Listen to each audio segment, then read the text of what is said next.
어버이 주일 우리에게 주시는 하나님의 말씀입니다. 에베소서 6장 1절로 3절까지의 말씀입니다. 신약 316면에 있습니다. 에베소서 6장 1절로 3절까지의 말씀입니다. 한 목소리로 합독하시겠습니다. 자녀들아, 주 안에서 너희 부모에게 순종하라. 이것이 옳으니라. 내 아버지와 어머니를 공경하라. 이것은 약속이 있는 첫 계명이니 이로써 내가 잘 되고 땅에서 장수하리라. 아멘. 오늘 우리에게 주시는 하나님의 말씀입니다. 여러분 반갑습니다. 5월의 둘째 주일, 오늘은 어버이 주일입니다. 가정의 달을 맞아 여러분 모든 가정에 우리 하나님의 평화와 은혜가 충만하시기를 주의 이름으로 축원합니다. 함께 우리 서로 평화의 인사 샬롬 함께 나눌까요? 샬롬. 주님의 평화와 은총이 여러분의 각 가정에 충만하시기를 소망합니다. 반갑습니다. 지난주는 5월의 첫 주일 어린이 주일이었습니다. 지난주 설교를 하면서 제가 가장 어려운 설교 중에 하나가 어린이 주일 설교라고 말씀을 드렸습니다. 제 설교의 그 증거가 저희 아이이기 때문이죠. 그런데 사실 어버이 주일 설교도 쉽지 않은 것은 마찬가지입니다. 일단 똑같은 주제를 가지고 매년 새로운 설교를 해야 되기 때문이죠. 제가 원천교회 부임한 지 올해가 7년째이니 이미 6번의 어버이 주일 설교를 했습니다. 그러니까 웬만한 얘기는 다 했습니다. 그래서 올해는 또 어떤 메시지를 나누어야 하나, 이 부모 효도와 공경에 대한 다른 메시지를 무슨 말을 해야 되나 고민을 좀 또 해야 했습니다.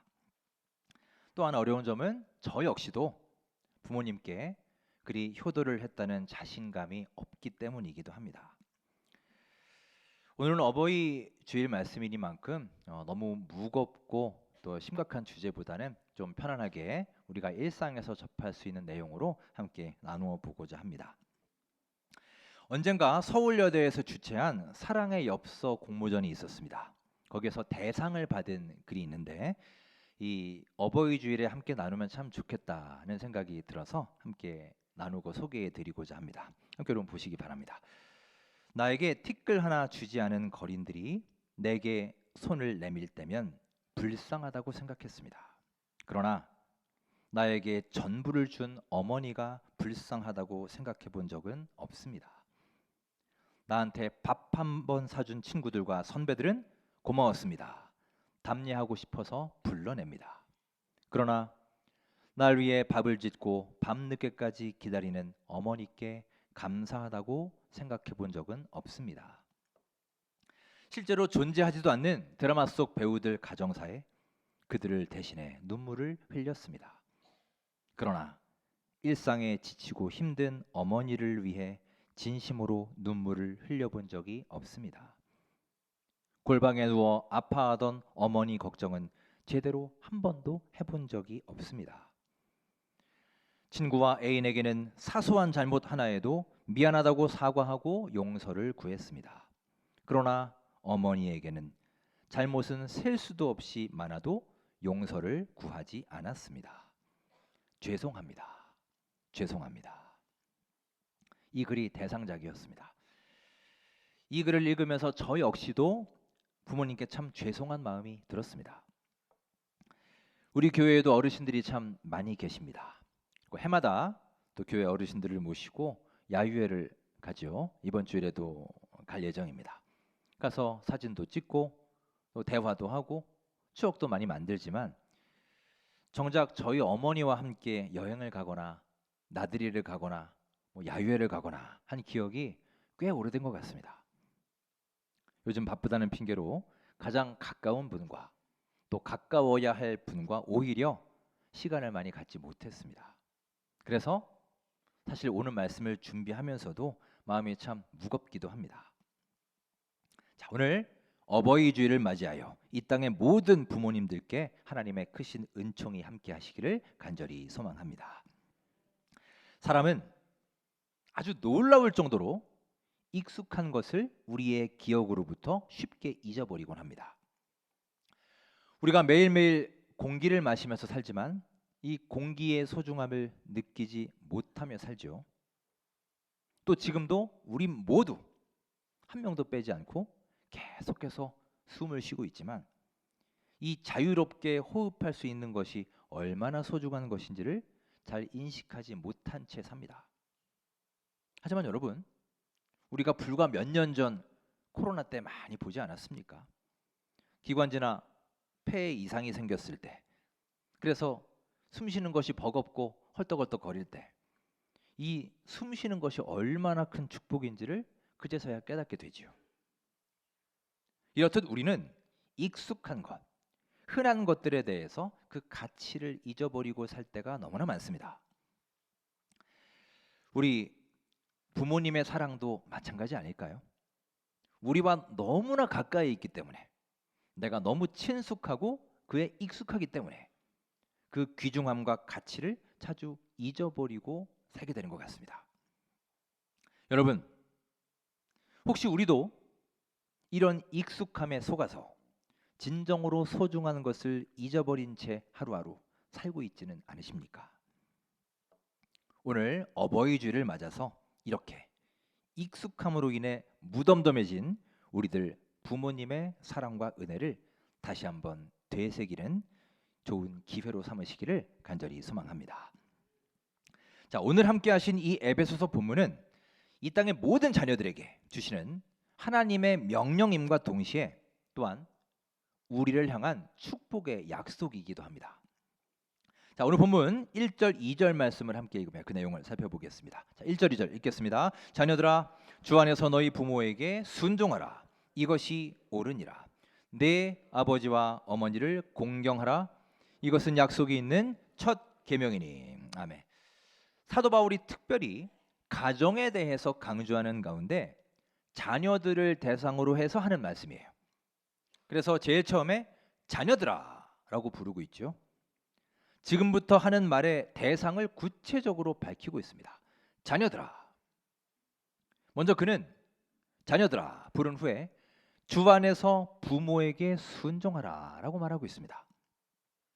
자, 우리는 보통 이 말씀을 읽을 때 주로 뒤에 있는 순종하라 여기에 초점을 맞추지요. 하지만 사실 더 중요한 말은 그 앞에 있는 말이에요. 주 안에서라는 말이 있습니다. 곧 부모님께 순종하는 것은 단지 인간적인 그런 윤리의 문제나 어떤 예의범절 차원의 자세가 아니라 하나님의 뜻이라는 거예요. 부모님께 순종하는 게 주님의 가르침이요 뜻이라는 겁니다. 즉 우리가 신앙 안에서 반드시 지켜야 되는 하나님의 명령이다라는 말씀입니다. 그렇게 우리들에게 주 안에서 부모님께 순종하라라고 말씀합니다. 또한 2절 말씀에 내 아버지와 어머니를 공경하라라고 말씀합니다. 여기서 공경하라라는 말은 영어 성경에서는 honor라는 말로 번역합니다. 누구에게 영광을 베풀다라는 아주 극진한 높임의 단어입니다. 즉 부모를 공경하라는 말은 단순히 부모님 말씀 잘 들어라, 부모님 말씀 잘 따라야 한다 이런 차원을 넘어서서 진정으로 부모님을 존경하고 마음으로 우러러보는, 즉 부모님께 영광을 베푸는 자세를 뜻하는 말이에요. 또 헬라어 원어로 보면 티마오라는 단어인데 이 말은 높은 가치를 두다, 존귀하게 여기다라는 뜻입니다. 즉 부모님을 공경하는 것은 단순한 복종이나 예절의 차원을 넘어서서 하나님이 세우신 하나의 권위로서 인정해야 한다는 거예요. 그런 마음으로 우리 모두 부모님을 존귀하고 가치 있게 여기며 살아야 한다는 것입니다. 이것이 성경에서 강조하고 있는 부모님을 공경하라는 명령의 의미입니다. 얼마 전에 부모님들을 대상으로 자기 자녀에 대해 질문한 영상을 하나 본 적이 있습니다. 부모님들께 이렇게 물었습니다.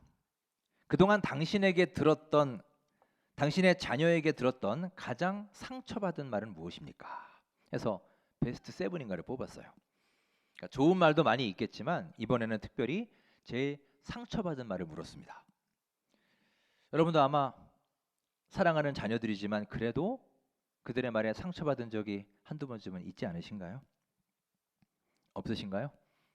네. 우리 아들 딸은 너무 착해. 다들 그러신가요? 저도 생각해 보면 저도 부모님께 상처를 드린 적이 있고 또 저도 아이들에게 상처받은 적이 있는 것 같아요. 자, 어떤 답이 있었는지 한번 들어보시기 바랍니다. 이런 말입니다. 첫 번째, 저는 부모님 안 모시고 살 거예요. 이런 거랍니다. 근데 의외로 많은 부모님들이 이 말에는 큰 상처보다는 야, 나도 너랑 같이 살기 싫어. 내가 더 싫어. 이런 반응들도 꽤 많았습니다. 이건 순위가 좀 낮아요. 자, 그 다음에 저는 아이 안 낳을 거예요. 저는 결혼도 안 할 거예요. 이런 것도 있습니다. 물론 자식의 의견은 존중하지만 또 한편 우리가 나이가 들면서 할아버지 할머니 돼서 우리 손주들 재롱 보고 싶은 마음이 왜 없겠습니까? 특히 우리 친구들이 손주들 사진 갖고 와서 막 자랑하고 그러면 또 부럽지 않을까요? 그러니까 막상 또 이런 말을 들으니 서운하다는 것이죠. 그 다음에 이런 말도 있다고 합니다. 저는 경제적으로 못 도와드려요. 야, 내가 언제 도와달라고 했냐? 나도 자식들에게 손 벌리기 싫어 생각을 하다가도 막상 자식이 그런 얘기를 하니 막 자기도 모르게 눈물이 나더라는 것입니다. 그 다음에 가장 상처받은 말 2위가 나를 왜 낳았어요? 랍니다. 혹시 여러분도 그런 말 부모님께 하신 적이 있으신가요?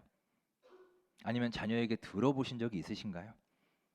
이게 아주 짧은 말임에도 굉장히 충격이 큰 말이라고 합니다. 마지막 1위는 다른 집 부모님은 안 그런데 우리는 왜 그래요? 비교하는 말이라고 합니다. 그러니까 이 말을 들으면 자식한테 미안한 마음, 죄책감, 또 여러 가지 서러움 이런 것들이 막 동시에 밀려온다고 합니다. 여러분은 어떠신가요? 아마 자녀의 입장에서 나는 우리 부모님께 이런 말을 했었는가 생각하는 분도 계실 것이고 또 반대로 부모 입장에서 우리 아들 우리 딸이 나한테 이런 말을 했었나 돌아보는 분도 계실 것입니다. 많은 경우에 우리는 내가 부모가 되어 보니 이제야 비로소 우리 부모님의 심정을 조금은 알 것 같구나라는 고백들을 많이 하십니다. 자, 이 시간 영상을 하나 보겠습니다. 제가 설명을 하는 것보다 아마 영상으로 보시는 게 훨씬 잘 전달될 것 같아서 함께 하시겠는데 이게 한 제약회사에서 만든 광고예요. 근데 이 어버이날 보면은 우리 어머니들의 마음을 잘 공감할 수 있는 내용인 것 같아서 함께 영상을 나누어 보겠습니다. 영상 보시고 또 함께 설교를 이어가겠습니다. 왜 이렇게 깨작깨작 먹어? 얼른 퍽퍽 떠먹어. 알았으니까 그만 좀 줘. 우리 엄마는 밥을 먹지 않는다. 체육복 왜 자꾸 입어? 늘어난다니까?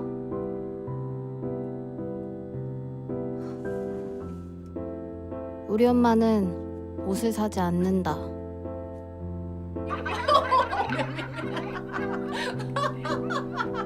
우리 엄마는 친구가 없다. 아, 지겨워. 같은 거 몇 번이나 돌려보는 거야. 너 이번 주에 소풍 가서 과외 뺀다며? 왜 엄마한테는 말 안 했어? 도시락 싸려면 준비해야 돼. 시끄러워. 그만 좀 해. 밥 먹었으면 과일 먹어. 우리 엄마는 지치지 않는다.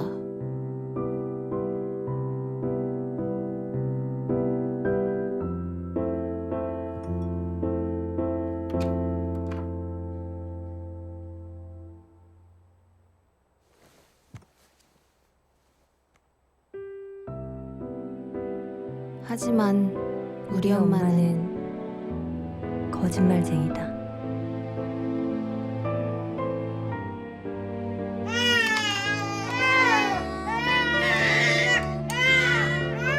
엄마도 밥을 먹는다.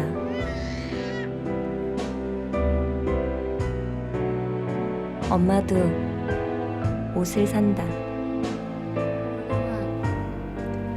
나 미안한데 지금 민수가 좀 아파서 오늘 동생이 못 갈 것 같아. 엄마도 친구가 있다.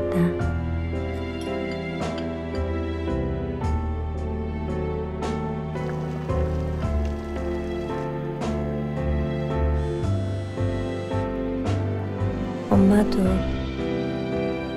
엄마가 필요하다. 나 안 아파, 하나도. 대체 나 어떻게 키웠냐? 엄마, 이번 주에 갈게.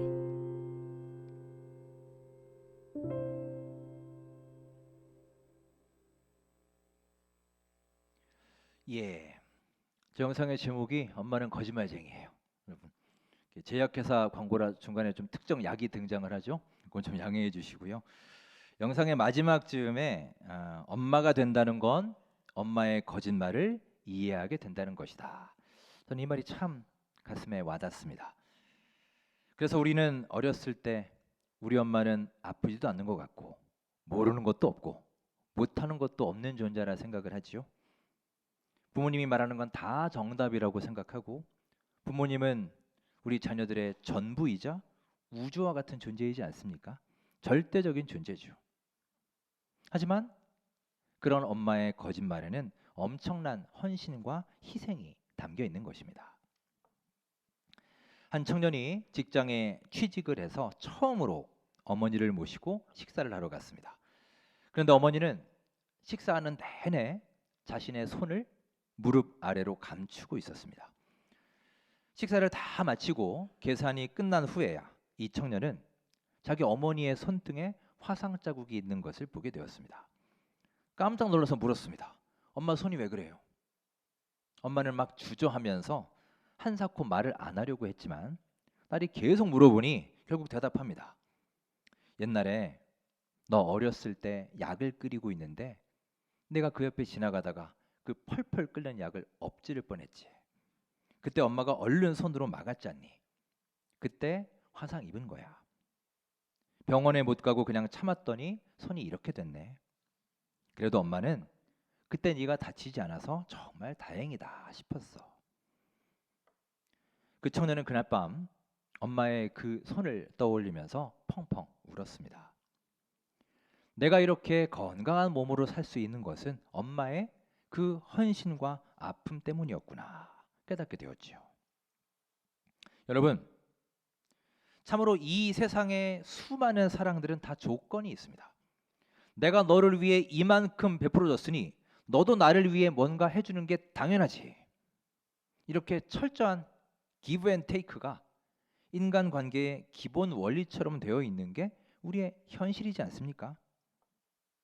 하지만 여러분, 세상에 이런 원리를 완전히 뒤집어 버리는 것이 바로 부모님의 사랑입니다. 참으로 부모님의 사랑은 조건도 없고 계산도 없으며 자로 재지도 않는 사랑입니다. 그리고 성경은 바로 그 사랑을 통해서 우리의 아빠, 아버지가 되신 하나님, 참으로 우리의 육신의 부모님보다도 훨씬 더 크고 크신 우리 하나님의 사랑에 대해서 계속해서 말씀하고 계십니다.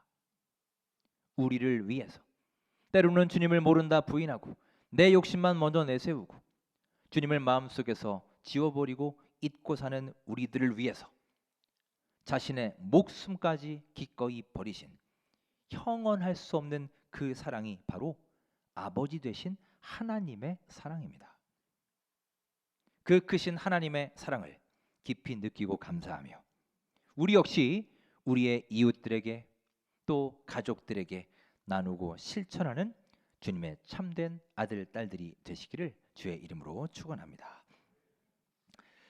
여기서 한 가지 우리가 특별히 명심해야 할 것이 있습니다. 부모님을 공경하는 것은 바로 지금 해야 되는 믿음의 실천이라는 거예요. 자, 오늘 본문에 내 부모를 공경하라, 내 아비와 어미를 공경하라 하는 이 말씀은 이스라엘 백성들에게 주신 십계명의 말씀이기도 합니다. 우리가 너무나 잘 알고 있죠. 십계명. 그 10가지의 계명 중에 내 부모를 공경하라 몇 번째 계명이죠? 네 번째가 아니고 모르세요? 5번째죠. 5번째 찾아보시면 나중에. 네, 안식일을 거룩히 지키라. 다음에 내 부모를 공경하라. 5번째 계명입니다. 그런데 이 계명에는 다른 계명들에는 없는 아주 독특한 특징이 하나 존재합니다. 다른 계명들, 가령 살인하지 말아라, 간음하지 말아라, 도적질하지 말아라, 거짓 증거하지 말라, 이런 계명들은 우리가 언제든지 지킬 수 있는 계명이죠. 비록 오늘까지 내가 그런 죄를 지었다 할지라도 회개하고 앞으로도 지키면 되는, 지킬 수 있는 계명들이에요. 하지만 내 부모를 공경하라, 이 계명에는 명확한 제한이 있습니다. 중요한 전제 조건이 있어요. 즉 부모님이 살아 계셔야만 지킬 수 있는 계명, 시한부 계명이라는 겁니다. 오늘이나 내일이나 내년 내후년 언제나 지킬 수 있는 계명이 아니라는 것이지요. 여러분 중에도 이미 부모님과 이별하신 분들이 많이 계시지 않습니까? 살아생전에 왜 부모님께 더 잘해드리지 못했을까? 왜 이렇게 해드리지 못했고, 왜 따뜻한 말 한번 하지 못했을까? 후회도 되고 안타까울 때가 많이 있지 않으신가요? 이제는 아무리 공경을 하고 싶고 아무리 잘 돌봐드리고 싶어도 그리 할 수 없는 조건부 계명이 바로 이 계명입니다. 많은 사람들이 나중에 더 잘해드려야지라고 생각을 합니다. 하지만 여러분, 효도는 미룰 수가 없는 계명이에요. 하나님은 우리에게 부모 공경을 선택이 아닌 명령으로 주셨습니다. 의무로 주셨습니다. 해야 하는 것입니다. 그리고 이 명령은 나중에 우리 형편이 좀 더 나아졌을 때, 내가 좀 더 여유가 생겼을 때, 내가 할 만한 상황이 됐을 때 그때 해야지, 이렇게 그때 가서 할 수 있는 명령이 아닙니다. 지금 당장 실천해야 될 하나님의 명령이에요. 재작년 말에 저희 아버지가 돌아가셨는데 그 한 해 전에 제 동생하고 또 저희 가족 4식구하고 어버이날을 맞아서 부모님 2분을 모시고 함께 가족 사진을 찍었습니다. 그렇게 3대가 함께 찍은 사진이 그때까지 한 장도 없었습니다. 근데 그때 제 사진 찍으러 가시면서 아버지께서 갑자기 이번 기회에 너희 엄마하고 나하고 영정 사진까지 찍으면 참 좋겠다, 이렇게 말씀을 갑자기 하시더라고요. 그 말씀을 듣고 제가 정신이 번쩍 들었습니다. 그리고 오늘 말씀 이 내용이 생각이 났어요. 그렇지, 부모님을 모시고 부모님을 공경하는 것은 시한부 계명이지. 언제까지 늘상 하고 싶다고 할 수 있는 게 아니지 않은가 생각을 하고 서울에 있는 또 아는 스튜디오에 가서 그냥 하루를 통째로 시간을 내서 3대가 다 같이 가족 사진을 찍었습니다. 참 의미 있는 시간이었고 감사한 경험이었습니다. 그리고 그 다음 해에 아버지께서 돌아가신 거예요. 마치 장례를 치를 자식들을 위해서 미리 손수 준비해 놓으신 것처럼 말이죠. 여러분, 오늘의 이 말씀을 잘 기억하십시오. 부모님을 공경하라는 하나님의 명령, 이 계명은 시한이 있는 계명입니다. 우리 부모님이 살아 계실 때, 내 곁에 지금 계실 때, 그렇게 내가 할 수 있을 때 더욱 공경하고 부모님의 말씀을 무겁게 여기며 존중하는 우리 모두의 귀한 삶이 되시기를 간절히 소망합니다. 혹시 이번 어버이날에 미처 부모님께 인사드리지 못한 분들이 계시다면 오늘이라도 꼭 연락해 보십시오. 우리의 시간에는 분명 제한이 있다는 것을 기억하시고요. 주어진 하루하루의 시간을 소중히 여기셔서 하나님을 기쁘시게 하는 우리 모두의 귀한 삶이 되시기를 주의 이름으로 축원합니다. 자, 2절 마지막에 보시면 이것은 약속이 있는 첫 계명이다라고 했습니다.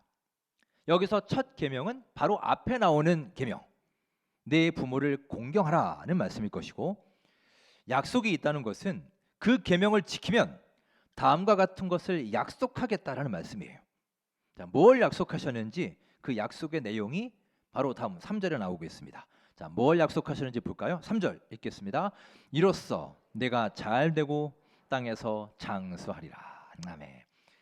여기 있는 약속 있는 첫 계명이란 10계명 중에서 유일하게 하나님의 복이 약속된 계명이에요. 자, 어떤 복을 약속해 주셨느냐? 먼저 내가 잘 될 것이다 라고 약속하셨습니다. 자, 여기서 잘 된다라는 말은 우리가 흔히 세상에서 말하는 너 잘 될 거야, 그런 세상에서의 성공, 물질적인 풍요를 말하는 게 아니라 삶의 총체적인 번영과 평안을 뜻하는 것입니다. 주님 안에서 건강하게 또 형통한 삶을 살아가는 것을 뜻하는 거예요. 그 축복을 약속해 주셨습니다. 또한 장수하리라 라고 약속의 말씀을 하고 있습니다. 오늘 오후에 우리 장수 사진 촬영이 있죠. 우리나라에서는 전통적으로 소위 오복이라고 부르는 5가지의 복이 있는데 그 오복 중에 첫 번째 복이 바로 장수의 복입니다. 그런데 성경에서 말씀하는 장수는 단지 오래 사는 것만이 아니라 하나님의 축복 가운데 살아가는 더 좋은 삶을, 건강한 삶을 살아가는 삶의 질을 의미하는 거예요. 그런 삶을 살게 될 것이다 라는 축복을 약속해 주십니다. 즉 우리가 부모를 공경하는 것은 부모님을 위한 계명이기도 하지만 그 부모를 섬기는 우리를 위한 계명이고 또한 우리의 자녀들을 위한 명령이기도 한 거예요. 부모님께 잘하는 것이 결국 우리의 자녀들과 우리의 후손들이 잘 되고 하나님의 은혜와 축복을 받는 비결이다라는 것을 약속하고 계십니다. 실제로 여러분 그렇지 않습니까? 우리가 부모님을 진심으로 대하고 부모님을 극진히 잘 모시면 그 모습을 보고 배운 우리 자녀들이 우리에게도 잘할 가능성이 높지 않을까요? 그러면 우리도 은혜와 복을 받은 존재가 아니겠습니까? 그리고 그 자녀들도 복을 받지 않겠습니까? 우리가 부모님께 함부로 하고 공경하지 않고 막대하면 결국에는 우리의 그런 언행이 언젠가는 부메랑이 되어서 나에게 돌아오지 않을까요? 사랑하는 여러분, 성경은 우리에게 강조합니다. 부모님을 공경하는 것, 효 역시 우리가 심은 대로 거두는 것이다 라는 진리의 메시지입니다. 말씀을 맺겠습니다. 부모님을 공경하는 것은 단지 인간의 윤리가 아니라 하나님께서 너무나 기뻐하시는 영적 행위이며 우리에게 내리신 명령입니다. 그리고 그에 대한 하나님의 은혜와 축복은 지금 우리의 삶뿐만이 아니라 우리 다음 세대까지도 계속 흘러가는 것입니다. 오늘 이 어버이 주일을 맞아 우리 안에서 잊혀졌던 감사와 공경이 다시 회복될 수 있게 되기를 간절히 소망합니다. 단지 어버이날, 어버이 주일, 오늘 하루의 감사가 아니라 여러분의 매일매일의 삶 속에서 부모님을 공경하여 아버지 되신 하나님의 마음을 흡족하게 하고 기쁘시게 하는 믿음의 아들, 딸들이 되시기를 주님의 이름으로 축원합니다.